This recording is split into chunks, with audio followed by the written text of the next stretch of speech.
una plataforma con contenido seleccionado. América Latina. Spotlight. Artículos. Datos. Temas variados.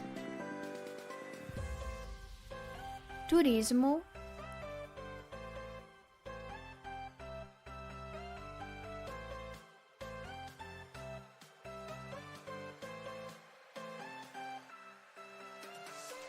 Gastronomía.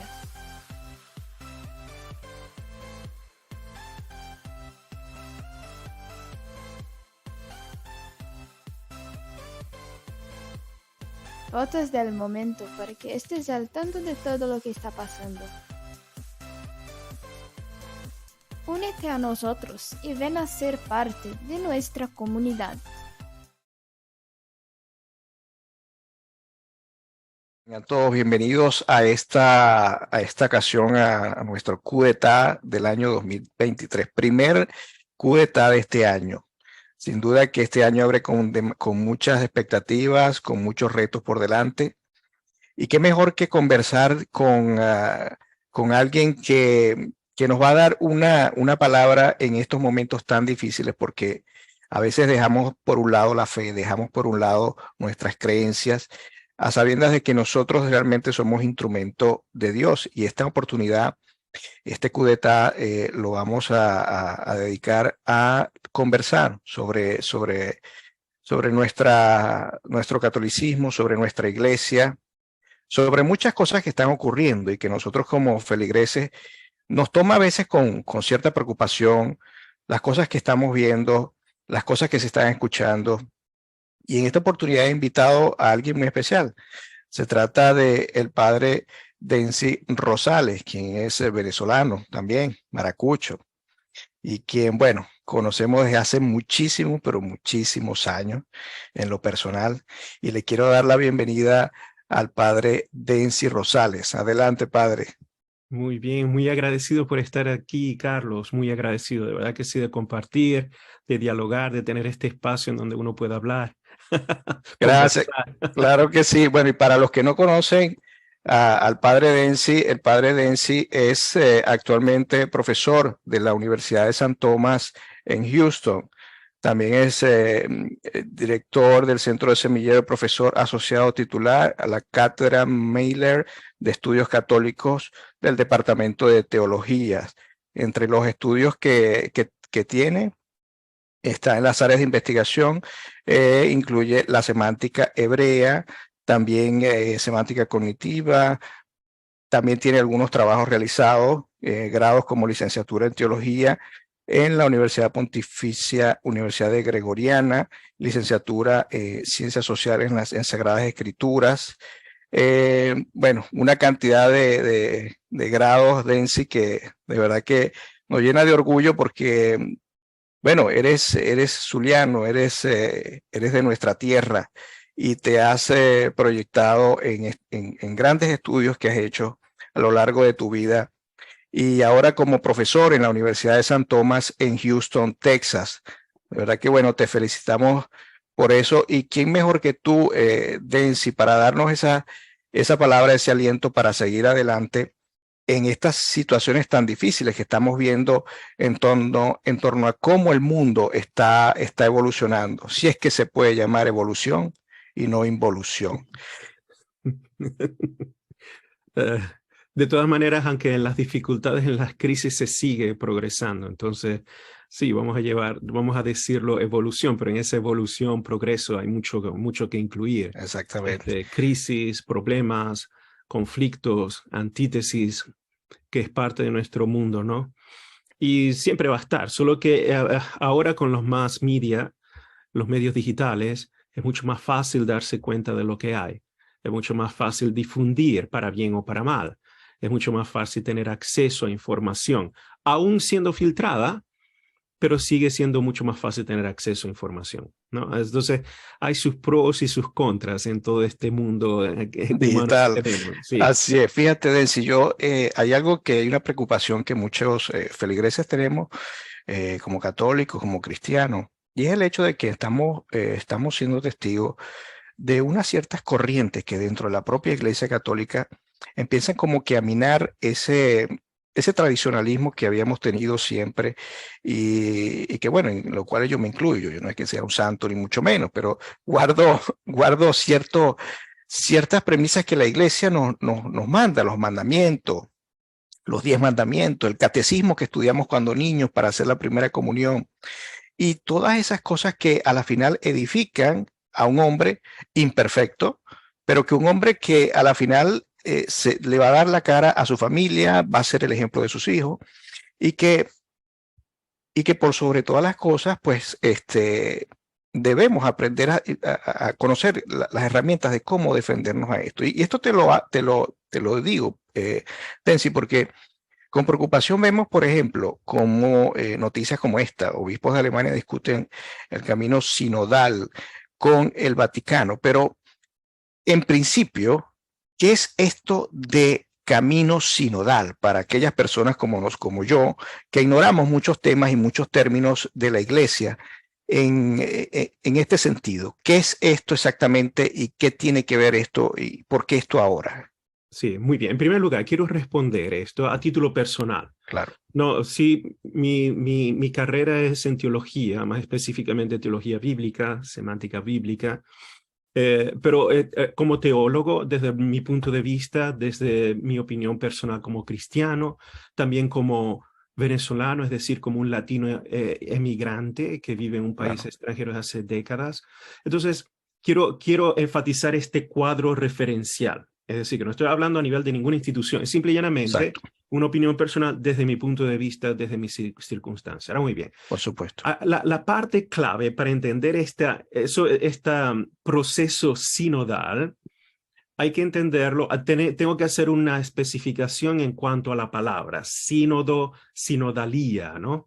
¿Qué cosa quiere decir esto? Muchas veces escuchamos el sínodo de los obispos, ¿no? Que hubo este otro sínodo de los obispos, este sínodo que por ejemplo, Ratzinger hizo el sínodo sobre la Sagrada Escritura, del cual surgió este documento bellísimo que se llama Verbum Domini, ¿no? Pero cuando Ratzinger lo hizo, nadie le prestó atención a ese sínodo sobre la Sagrada Escritura. Claro, regresar de nuevo a la Sagrada Escritura, muy importante, etc. Ahora, la gente ahora tiene mucha atención, este sínodo de los sínodos, ¿no? Este camino de la sinodalidad. ¿Qué cosa significa sínodo? Sí. Literalmente la palabra sínodo viene del griego sinna, es una conjunción y también una preposición, sinna, que significa con, y hodos en griego significa camino. Entonces, literalmente significa un camino en conjunto, camino con, ¿ok? Importante. Esta sinodalía significa caminar en conjunto, Ahora, ¿qué pasa? Que Francisco, de una manera, la ha pensado muy bien, en el sentido de que esto no es nuevo en la iglesia. La sinodalidad o este tipo de semi-autonomía era muy típico de los grandes patriarcados históricos que ya existían, por ejemplo, en el segundo siglo, tercer siglo, cuarto siglo, quinto siglo, después de Cristo. Recuerden que cuando hablamos de la Iglesia Católica, nunca nos podemos concentrar únicamente en este periodo histórico. Siempre hay consecuencias anteriores. ¿Qué sucede? Que existían los grandes patriarcados. Por ejemplo, la escuela de Alejandría, el patriarcado de Alejandría, el patriarcado de Antioquía, el de Cesarea, el de Constantinopla, que es magnífico, pero también sumamente importante en la historia de la Iglesia. Está Roma también, prácticamente, de hecho, uno de los títulos del Papa es el Patriarca de Occidente, para aquellos que son en el Oriente. ¿Qué pasa? Que en esos tiempos, cada iglesia patriarcal que representaba una comunidad, incluso desarrollaban teorías teológicas, costumbres, tradiciones litúrgicas y tradiciones de vida del cristianismo diversas de las otras. Y, por ejemplo, una cosa que nadie sabe en este mundo antiguo, en donde estos patriarcados seguían en conjunto sus propias independencias, era, por ejemplo, la famosa fecha de cuándo celebrar la Pascua. en cada tradición celebraban la Pascua un día distinto y Roma lo celebraba en otro día. E incluso esto creó problemas antiguos entre las diversas iglesias del Occidente con el Occidente. Qué ironía. Ya desde el segundo o tercer siglo habían problemas cuando esto. Hoy en día nadie se dice, bueno, todos los cristianos celebramos la Pascua el mismo día. No, todavía. Los griegos ortodoxos siguen un calendario distinto para la Semana Santa. Interesante. Todo esto viene como resultado de estas autonomías que existían en estas iglesias. Claro, todos creíamos en lo mismo. Dios, Trinidad, el Hijo de Dios, el Logos que se encarna. De ahí no, pero luego las diferencias de interpretación, de costumbres, de disciplinas, ¿no? Por ejemplo, la disciplina del celibato sacerdotal se vino a desarrollar, a imponer como prioritaria en el Occidente a través de la Edad Media, mientras que en las iglesias de Oriente no. Entonces, algunas de estas iglesias de Oriente aceptaban la autoridad papal, otras no. Entonces, como ven, a través de todo este tiempo se ha desarrollado. Ustedes dirán, padre, ¿pero de qué me estáis hablando? Bueno, la cuestión es, esto es un pequeño background, como un contexto, una plataforma, por donde va este camino de la sinodalidad. Y esto es uno de los puntos que está usando, por ejemplo, la conferencia alemana, ¿no? Incluso, cuando digo conferencia alemana, estoy hablando de la conferencia de obispos católicos de Alemania. O, por ejemplo, como lo hacen los belgas, los obispos belgas también están en esta misma línea, los obispos holandeses, ¿no? Interesante. Irónicamente, en esta misma línea, solo que no le hacen mucha promoción, los obispos de la zona de la Amazonia, que está prácticamente en América del Sur. ¿Qué sucede? Que ellos conocen muy bien esta historia. Entonces, claro, la sinodalidad consiste principalmente en dar voz, autoridad a estas iglesias locales en donde los obispos de una región o de un país pueden, como autoridad eclesiástica, volver a ejercer esta autoridad que ya existe en la tradición de la iglesia, en la historia de la iglesia. Es decir, y ese es el gran problema. Es decir, por eso los obispos alemanes han sido los más representativos, porque han sido muy públicos, han abierto mucho. Entonces dicen, bueno, vamos a hacer este documento, nos reunimos nosotros, tenemos toda esta tradición como sínodo en conjunto, manifestando la fe, y nosotros que conocemos nuestra realidad, tenemos ahora que adaptar nuestra disciplina en la Iglesia Católica a la realidad en la que estamos. Y esto puede ser un arma de doble filo. Ahí donde está el peligro, pienso yo, ¿no? Exacto. Este es un arma de doble filo. Bueno, por ejemplo, una situación que no es solo Alemania, esto ya se está universalizando. Por ejemplo, el hecho de que los católicos divorciados no pueden recibir la comunión o los sacramentos si estos se han vuelto a casar. Entonces los obispos alemanes dicen, si nosotros seguimos aplicando esto, nos vamos a quedar vacíos, porque la gran mayoría de los católicos en Alemania, un porcentaje importante, cae bajo esta categoría. Por tanto, tenemos que abrirnos a esta disciplina y ver cómo nosotros podemos ser efectivos para aquellos católicos. De hecho, este punto ya lo trataba el mismo Francisco en su documento Amoris Laetitia, que creó gran problema, ¿no? Ya antes. Y precisamente porque hay muchos teólogos alemanes europeos y latinos detrás de este documento. Esto para darnos una idea. Por ejemplo, aquí en Estados Unidos hubo una reacción de algunos obispos, no todos, algunos, entre 5 y 10, que públicamente expresaron su descontento por esta encíclica de Amoris Laetitia. Pero ya desde allí, imagínense, desde 2017, 18, ya comenzamos a ver cómo se están desarrollando las cosas. Y de hecho, el mismo Papa, ya en su primera encíclica Evangelii Gaudium, él dijo esto, de dar más importancia a las autoridades, a la realidad local de la iglesia, porque conocen mejor el contexto en el cual viven. Sí, pero el obispo, se le puede salir de las manos eso, ¿no? Exactamente, porque entonces vamos a la realidad alemana. Como digo, los obispos alemanes han sido muy claros, muy transparentes, y ellos dicen, tenemos que adaptar nuestra iglesia católica a nuestra realidad.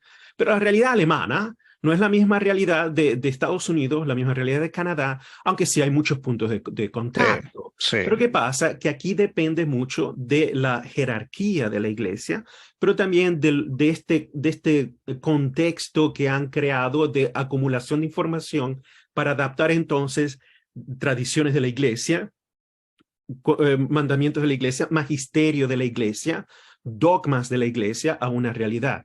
Entonces, como lo dije anteriormente, puede ser una espada de doble filo, Claro. en que se puede volver se puede mantenerse uno fiel a la tradición que se ha dado, o literalmente transformar y poner todo de pies a cabeza. Porque puedes hacer como un licuado de una Exacto. cantidad de cosas que al final va a perder la esencia, ¿no? Exacto, porque la Iglesia Católica, y disculpe que utilice esta expresión, pero muchas veces lo utilizamos entre nosotros cuando jugamos, hacemos chistes, pero chistes a nivel de cuando estudiamos historia de la Iglesia, que nos damos cuenta que la Iglesia Católica no es democracia, No. ¿ok? No es democracia. Es decir, no es lo que la mayoría dice, Lo ¿no? que el Porque lo que el pueblo diga, no. exacto, porque el pueblo, la mayoría de las voces que escuchamos hoy al día es un relativismo exagerado, un subjetivismo enfático a todos los niveles, y se pierden todos los valores universales, ¿no? En cambio, la doctrina de la Iglesia está basada en la revelación que Dios existe, Dios es Trinidad, y Dios ha establecido de manera clara su voluntad a través de la Escritura. Y esta voluntad está muy clara, ¿no? Y allí no se debate, porque es una verdad universal. Exacto. Y esta verdad universal al mismo tiempo expresa una ley natural. Entonces, yo no puedo cambiar lo universal y la ley natural por un grupo de personas que en este tiempo, porque es de moda, la piensan de esta manera y que luego va a cambiar dentro de 5 años. No. Por ejemplo, aquí es donde entramos con el problema, el problema del matrimonio, el problema de la familia, el problema de... Bueno, y empiezan también a demandar el matrimonio entre personas del mismo sexo, empiezan a demandar que si las mujeres pueden ser sacerdotisas y una cantidad de cuestiones que, primero, porque eso no es la iglesia, ¿no? No es lo que conocemos. El problema del aborto. Eso sí. ¿no? Entonces, donde entonces la vida humana, bueno, si es mi cuerpo, yo puedo abortar. Muy bien, es tu cuerpo, pero la que está persona dentro que aborta, entonces, ¿ese cuerpo de quién es? Exacto. Entonces, hay muchas contradicciones. En cambio, la ley natural dice, ¿cuál es la ley natural? Una madre no puede asesinar a su hijo. Pero es que es universal desde que existe la historia humana, ha sido así. De hecho, es extraordinario, digamos, excepcional, lo contrario. ¿Qué pasa? Que ahora, en nuestra mentalidad relativista, y esto es interesante porque ya Juan Pablo II lo mencionaba, que había que tener mucha atención con el relativismo, el subjetivismo, porque está destruyendo la verdad de Dios muchas veces en nuestra sociedad, no lo hace claro. Ratzinger lo hacía lo mismo. Ahora, con Francisco, él mismo también lo dice, pero Francisco tiene un estilo muy distinto. Francisco tiene un estilo muy sutil, porque Francisco siempre da espacio a interpretaciones. Y ahí es cuando comenzamos con las espadas de doble filo, ¿no? Porque cada quien puede agarrar ¿cómo se dice? Lo que más le conviene, la torta que la agarro del lado que más me gusta. Sí, porque estas frases, pero imágenes. Pero eso es lo que también demuestra Densi, es que ahí el liderazgo no es un liderazgo sólido, fuerte, no sé, tú sabes muy bien cuál es mi opinión, pero bueno, vamos a hacer cada quien se siente libre de decir su opinión, pero ciertamente cuando hay expresiones que dejen espacio a la interpretación, siempre va a haber conflicto, y muchas veces, sobre todo en un mundo donde hay, y aquí es donde, por ejemplo, la voz del magisterio local, o sea, los obispos locales, los sacerdotes deben ser instrumentos de clarificación. ¿Okay? Cuando hay ciertos momentos, por ejemplo, ¿cómo es posible? Por ejemplo, esto para que nos demos cuenta hasta qué punto hemos llegado. Para mí es impensable pensar que una persona hoy en día no pueda definir la palabra mujer. Ay, sí, eso es, no, sí. No, pero es que es de sentido común, sentido común. Solo que, irónicamente, hemos llegado hoy al punto, claro, yo, en la realidad americana, la realidad canadiense la conozco hasta cierto punto, pero mi conocimiento es un poco limitado. No, esto está... ¿Cómo es posible que hasta este punto tengamos que encontramos dificultad a definir qué es mujer y qué es hombre? Y si lo defines, puedes tener consecuencias legales. Absolutamente. Absolutamente. Pero es desde el punto de vista teológico, desde el punto de vista de la revelación, desde el punto de vista de la ley natural, es bastante sencillo. Es bastante sencillo. Claro. ¿no? En donde la identidad personal se conjuga o va en coherencia con la anatomía. Eso está en la escritura. Estoy hablando desde el punto de vista teológico. Estoy hablando desde el punto de vista de la teología en la tradición de la Iglesia Católica, que es bastante específico, ¿ok? E irónicamente, hay muchos protestantes que piensan como los católicos. Esto es una cosa muy interesante, Porque ¿no? es sentido común. Porque es también revelación de la escritura. La escritura es muy claro. Mujer, varón y hembra, él los creó. Mujer y hombre, él los creó. Muy interesante, ¿no? Allí es escritura. Yo no puedo cambiar la escritura a mi subjetivismo o a una teoría particular, ¿ok? Pero muy bien, vamos a dejar así. Pero hemos llegado ahora al punto con esta nueva teoría del género, ¿ok? Gender theory, o Sí. como lo llaman. Ideología de género. En donde ya se comienza entonces a hablar del aspecto subjetivista relativista que predomina o va más allá de la ley de la ley natural o de la manifestación natural del cuerpo. Entonces hay una disociación de la mente, la psicología y del cuerpo. Y por tanto, ahora todo es posible. Todo es posible. Sí. ¿No? Aquí, Entonces, sí, es cierto. Entonces, donde todo es posible, no puede haber punto de referencia. Estoy hablando del punto de vista lógico, ¿ok? Del punto de referencia. Es decir, y esto es un problema que ya se venía hablando desde la Edad Media sobre el problema de los universales, verdades universales, atributos universales, que de allí se basa mucho esta teoría filosófica teológica de el analogía entis, es decir, por ejemplo, en Dios existen estos atributos de Dios son parte de la naturaleza de Dios, y estos atributos, por ejemplo, bondad, belleza, unidad, se manifiestan en la obra creada. ¿Ok? Importante. Esto es lo que llamamos también. Entonces, todo lo que vemos de bello, de bondadoso, de unidad en el mundo creado, en la creación, incluyendo el ser humano, reflejan al absoluto que es Dios en absoluta bondad, amor, unidad y todas estas características. ¿Okay? ¿Qué pasa? Que con estas nuevas ideologías o teorías que son más subjetivistas, psicológicas al final, prácticamente se destruye lo absoluto. Claro. Entonces, ¿qué pasa? Que según como yo lo pienso, esto es lo bueno. Sí. O esto es la verdad. Sí. O esto es lo que yo soy. ¿Cuál es el problema de eso? Que toda persona psicológicamente es cambiante, es dinámica. Es decir, yo lo puedo pensar y me puede gustar hoy, pero el próximo año no. Entonces, ¿qué punto de referencia hay? Si solamente existe lo que a mí me gusta, lo que yo pienso, lo que yo siento que hoy es la verdad o lo que es la bondad. Y aquí, mis queridos amigos, estamos en un mar de caos. Porque lo que puede ser bondad para uno puede ser absolutamente el infierno para el otro.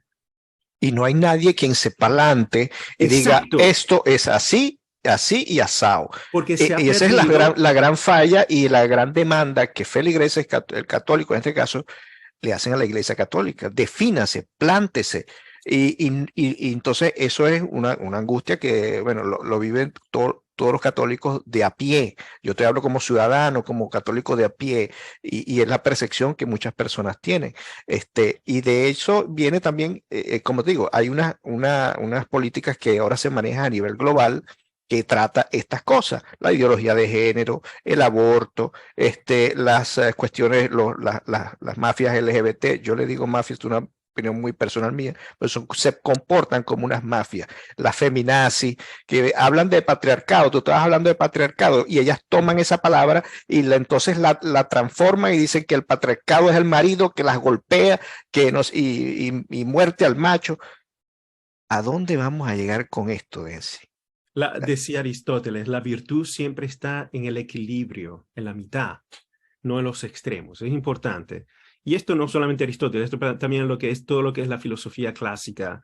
Siempre la virtud en el equilibrio. Hay que buscar un equilibrio. Pero en el equilibrio siempre está un punto de referencia. Este punto de referencia no se puede perder. Y aquí no estoy hablando, y esto se manifiesta a todos los niveles, ¿ok? Esto se puede manifestar en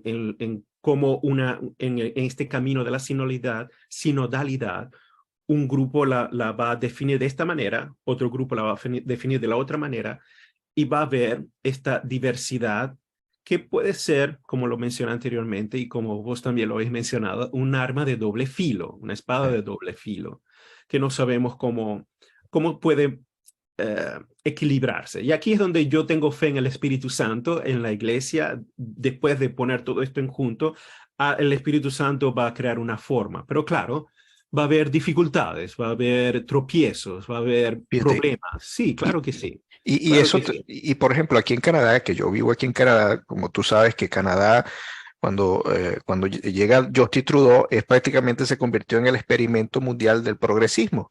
Esto es un gran laboratorio y a pesar de que muchas personas no lo reconocen así, quizás por miedo, por apatía, por comodidad, pero esto es un gran laboratorio que bajo el gobierno liberal de Justin Trudeau se está llevando a cabo. Aquí hay una transformación en la sociedad en muchos sentidos. Incluso hasta la propia Iglesia Católica aquí en Canadá tiene un comportamiento distinto. Te doy un ejemplo.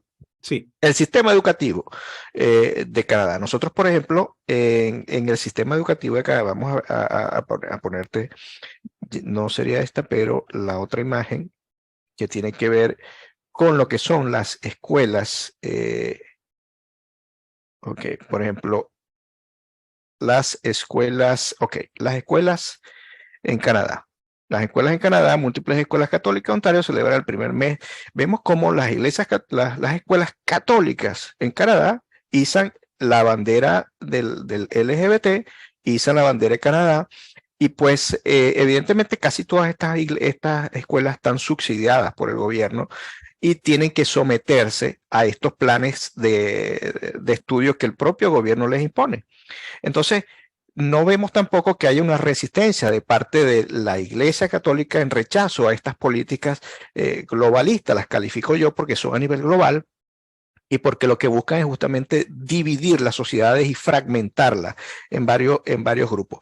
Este es un caso muy claro, lo que son las escuelas católicas en Canadá, pero también aquí hay lo que son las adopciones múltiples, es decir, que no solo que parejas homosexuales adopten a un niño, sino que parejas homosexuales múltiples adopten al mismo niño. Entonces se lo van pasando por eso que existe aquí en Canadá, ya en Ontario, eso existe. Entonces, la preocupación nace porque vemos también como muchas personas van aceptando esto de una manera pasiva, de una manera calmada, para no hacer alboroto, y ese mismo temor es lo que yo pienso que hace que esto progrese en el mal sentido y se llegue hasta eso. ¿Cómo le podemos hablar a las familias? ¿De qué manera podemos ir contrarrestando esto? Los padres, las madres, ¿qué nos aconsejarías en estos casos, por ejemplo, para las personas que vivimos en Canadá? En Estados Unidos también ocurre muchísimo, uno que otro estado más que el otro, Sí. pero las políticas liberalistas que están acabando prácticamente con todos estos sentidos comunes y con una convivencia ciudadana. Por ejemplo, Ratzinger en un documento, cuando era el director de la Pontificia Comisión de la Doctrina de la Fe, hizo un documento sobre muy interesante, una reflexión sobre la labor de los cristianos en el mundo de la política. Y Ratzinger, y al igual que el cardenal Dallas, escribió muy bien un artículo sobre la relación iglesia-estado en una revista académica de la ley de la Universidad de Washington, D.C., muy interesante, que en donde muchas veces está este problema en donde la iglesia y el Estado por muchos siglos han vivido en concomitancia, es decir, intensamente. Y cada vez que se hace esto a nivel histórico, no estoy hablando de un particular país, las consecuencias siempre han sido negativas. Y de hecho, irónicamente, ellos establecen que es necesario mantener la distancia entre iglesia y Estado. ¿Por qué? Precisamente porque la iglesia sirve es a Dios, y al servir a Dios sirve la revelación, lo que es la doctrina dada. Y esta doctrina dada es prácticamente la doctrina que encontramos en la Escritura y cómo se ha desarrollado el magisterio. ¿Qué pasa? Que el mundo de la política cambia. El mundo de la política, dependiendo de quién esté el gobernante, puede estar en favor o en contra. ¿Y qué pasa? Por eso es necesario la distinción. ¿Qué pasa? Que muchas veces en la realidad práctica de países Y aquí no es solo Canadá o algunos estados de Estados Unidos, pero también Latinoamérica. Lo vemos en continuación, esta asociación iglesia-estado según las conveniencias que pueda haber. Generalmente es por conveniencia política o por subsidio político, porque muchas iglesias, por ejemplo, escuelas católicas necesitan el subsidio del Estado para poder sobrevivir, porque no tienen suficiente dinero para mantenerse. Entonces, ¿qué pasa? Que en este subsidio es donde entonces, allí es donde está el intercambio comercial de yo te doy algo, pero también se tiene que dar espacio, ¿ok? Y ese es allí el gran desafío. Ahora, yo no soy quien, ¿no? Pero yo, una de las cosas que admiro en la historia de la Iglesia Católica son los mártires. Los mártires que no se dejaron sucumbir o seducir por las situaciones del momento que los llevaban a negar a Dios. Interesante. Entonces, ¿qué pasa? Que es importante ver entonces que dentro de este mundo católico sí vemos la fragilidad humana, pero también vemos las voces de los mártires, las voces de los profetas, estas personas que con el ejemplo y la fidelidad a lo que es la verdad de Dios se han mantenido firmes en un mundo cultural que es contrastante o que es contrario o anticristiano. ¿Qué pasa? Que precisamente es aquí donde los padres, es precisamente aquí donde encontramos ciertos profesores, ciertos directores de escuelas que dicen, no, aquí nos mantenemos fieles a esta doctrina y se acabó. Y vienen las consecuencias. Claro que las consecuencias van a venir. El camino de la cruz siempre es un camino que lleva a este conflicto, a la muerte. Pero precisamente es un camino que produce mucho fruto. Y santifica también. Exacto, por eso es increíble. La sangre de los mártires se convertía en semillas de cristianos y los paganos decían, pero ¿cómo es posible que esta gente los persigue y todavía siguen creciendo? Esa misma situación histórica del siglo II, tercero y cuarto tiene mucho que enseñarnos hoy en día. Y por eso vemos, por ejemplo, yo veo aquí directores de escuela, profesores, los padres que se enfrentan al Board de Education nacional diciendo, no queremos que nuestros hijos sean expuestos. Y aquí no estamos hablando en cuestión de religión. Estoy hablando aquí porque lo vemos en las noticias, ¿no? Aquí en Estados Unidos estamos hablando de cuestión de sentido común, porque dicen, ¿cómo es posible, padres, no? Que yo tenga a mi hijo de 5, 7, 8 años y que llegue a la casa diciendo que ya él no es un niño, sino una niña, cuando nació niño, ¿no? Entonces, las madres, pero es que este es el sentido como las madres, los padres, que están en estado de shock. ¿Por qué? Porque hay profesores que los inducen a esa manera. Exactamente. Cuando eso no es el trabajo del maestro. Del docente, claro. El trabajo del docente es muy bien definido, es educar, formar a la persona humana para que desarrolle su potencialidad según los dones que Dios le ha dado. Eso es axioma en la educación católica tradicional. Ahora, el cuestión del género, la naturaleza humana de cada persona debe seguir su curso natural. No estoy diciendo que cada persona tiene un proceso único de autodescubrimiento que debe ser en coherencia con la naturaleza que Dios le ha dado. Ahora, que haya excepciones, claro, que haya, pero se debe dejar que naturalmente se desarrolle, no que venga adoctrinado o impuesto. Ya eso sería antinatura. Bueno, fíjate cómo en España, Densi, España está en declive, pues España incluso hasta el gobierno progresista de Pedro Sánchez mandó a que quitaran la publicidad de muñecas y de cocinitas para niñas, es decir, empezando a cambiarle o a deconstruir el comportamiento que las niñas, generalmente una niña, y eso es por instinto, cuando ve una muñeca va y se dirige a la muñeca, es una cuestión de instinto. Sí. Y el varón lo llaman construcción social, hoy lo llaman una construcción social. Exactamente. Y de aquí se desprenden estos pensadores locos de los 70 que yo creo que les pusieron plata a todas esas ideas y eso es lo que estamos viendo ahorita. Sí. Porque entonces, es una preocupación latente que se está dando y no tanto eso, fíjate, que por lo menos aquí en Canadá y en España se está viendo también mucho el hecho de que a consecuencia de que se ve una iglesia católica débil, un poco inconsistente, con poco liderazgo, vemos un avance del islamismo. Vemos un avance, es decir, cuando alguien deja un espacio se llena con otra cosa. Entonces, sí. Aquí en Canadá, por ejemplo, Justin Trudeau acaba de nombrar recientemente a una persona que es Trudeau respalda a la designación de Amira Ewini, dice que continúa luchando contra la islamofobia. Es una activista de izquierda que pues ella apunta a que se vaya eliminando ella llama la islamofobia.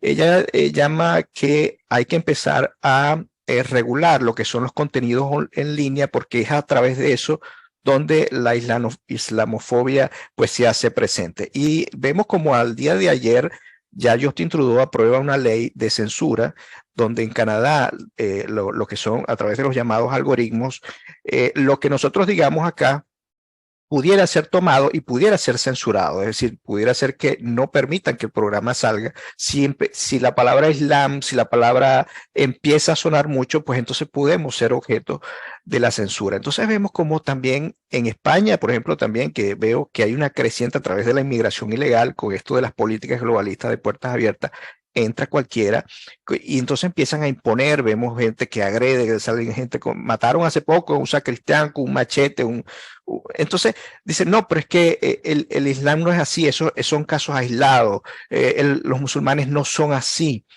Pero ¿hasta dónde podemos definir? ¿Hasta dónde un musulmán es así o no es así?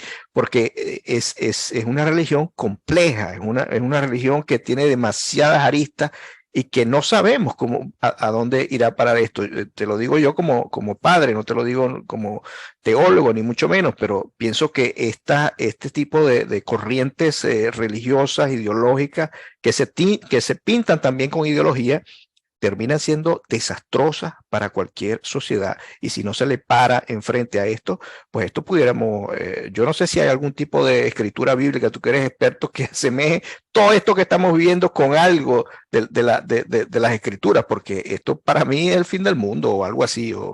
No, claro que es importante mantener un orden en cuanto al orden de la casa común.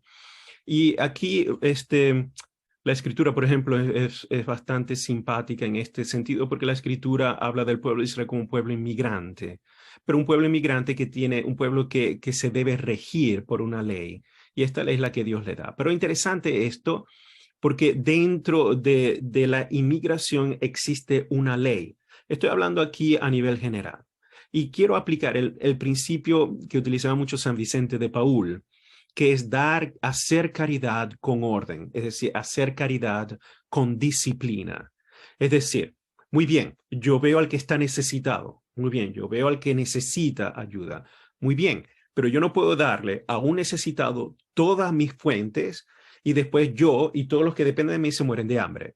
No, por ejemplo, yo tengo una casa, digamos, hipotéticamente hablando, de 5 niños, y yo gano lo suficiente para dar de comer y mantener bien a 5 niños, muy bien, pero de repente me dicen, abre tu puerta y acepta 50, sin ningún tipo de pensar. ¿Qué sucede?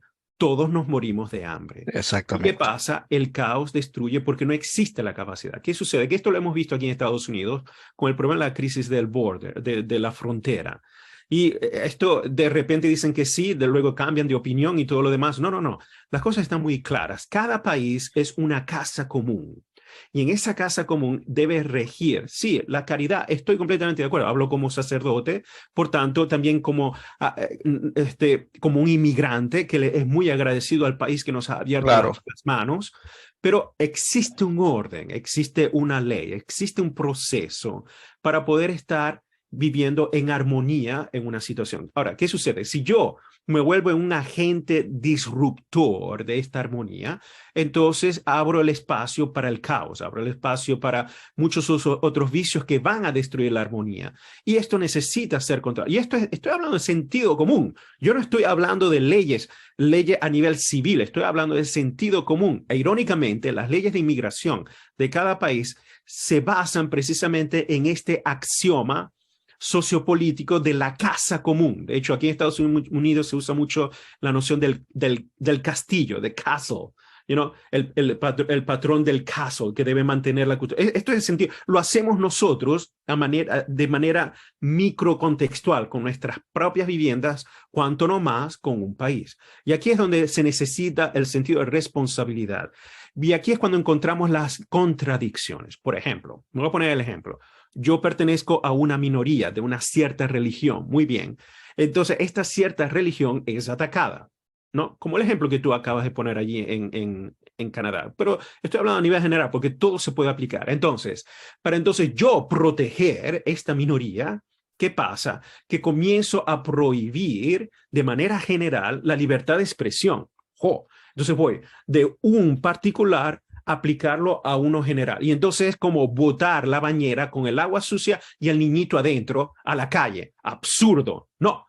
¿Qué cosa? Si yo defiendo este punto, esta religión, entonces mostrar lo positivo de esa religión. Que no todo es así, es que es igual, es igual. No todo el mundo que pertenezca a una religión va a vivir los mismos valores de la misma manera. Esto se ve, por ejemplo, en el catolicismo. Encontramos una gran variedad de posiciones extremas del catolicismo.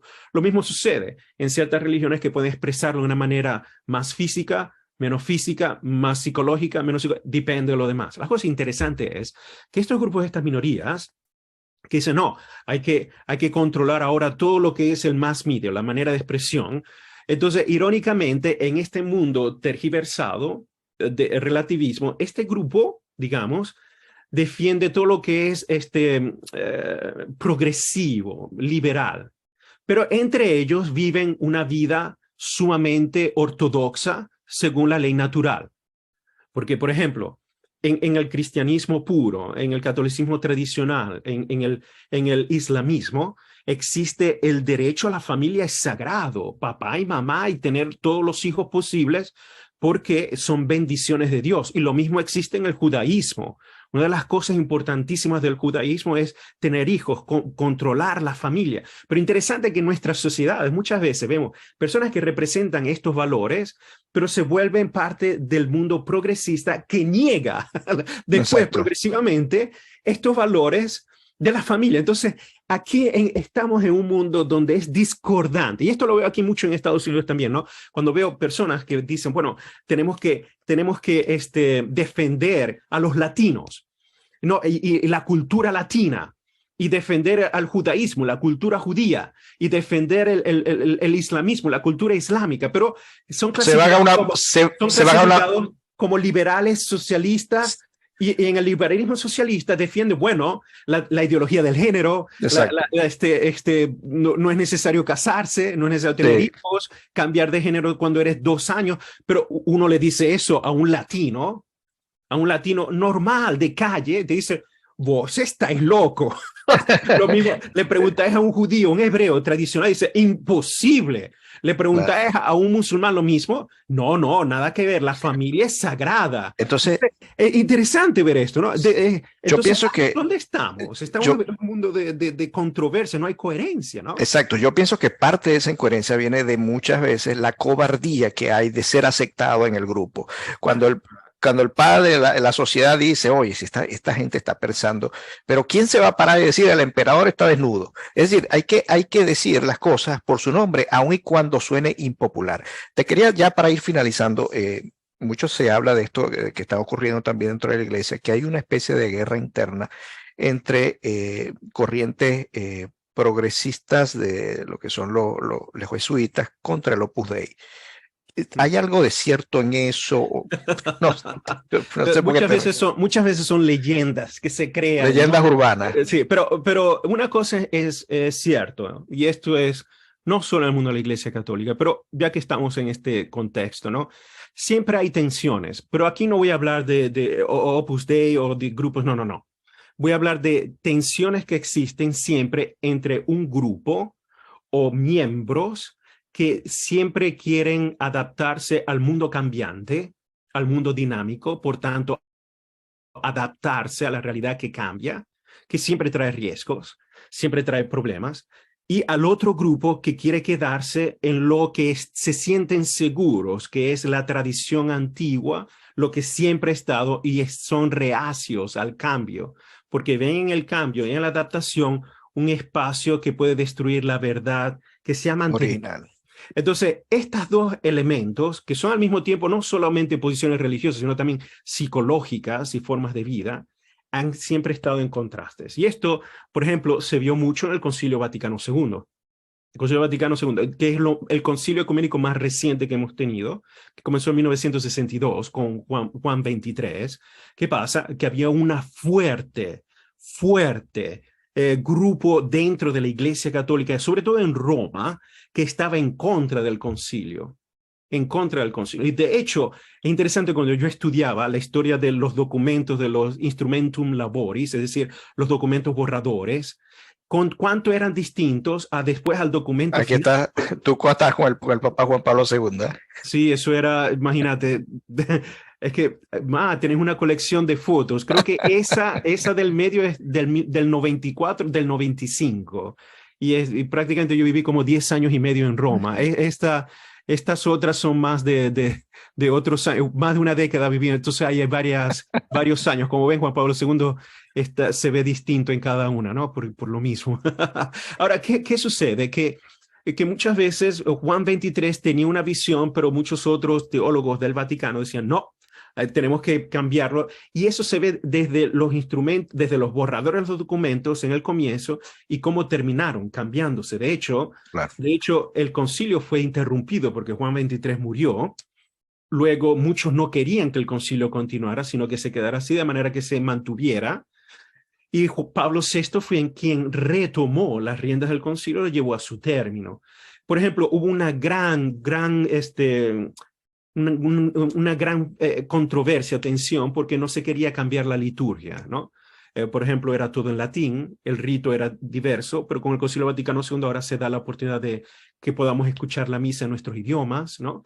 También la apertura a las traducciones de la Biblia, cosa que antes no. Esto para que nos demos cuenta de que el Concilio Vaticano II es un ejemplo evidente de lo que hoy está sucediendo igual. O sea que por eso a mí me da mucha paz cuando veo la historia. La historia es maestra de vida, ¿no? Sí. Entonces, al ver estos tensiones, problemas que ya existían en esa década por estos puntos, lo mismo está sucediendo hoy, solo que ahora el tema es distinto. Ya no es del latín a la lengua vernácula, ya no es de la liturgia según este rito y lo otro, ya no es de la participación del laico. Ahora es el punto de la sinodalidad, lo que implica, los cambios que van a llevarse. De hecho, cuando el Concilio Vaticano II se hizo, muchos lo interpretaron de manera negativa y hubo una gran reacción negativa y también positiva en la década que le siguió. De hecho, décadas que le siguieron. Y ahí es donde hubo muchos abusos también, ¿ok? Muchos incluso hoy en día dicen que el Concilio Vaticano II fue un gran error.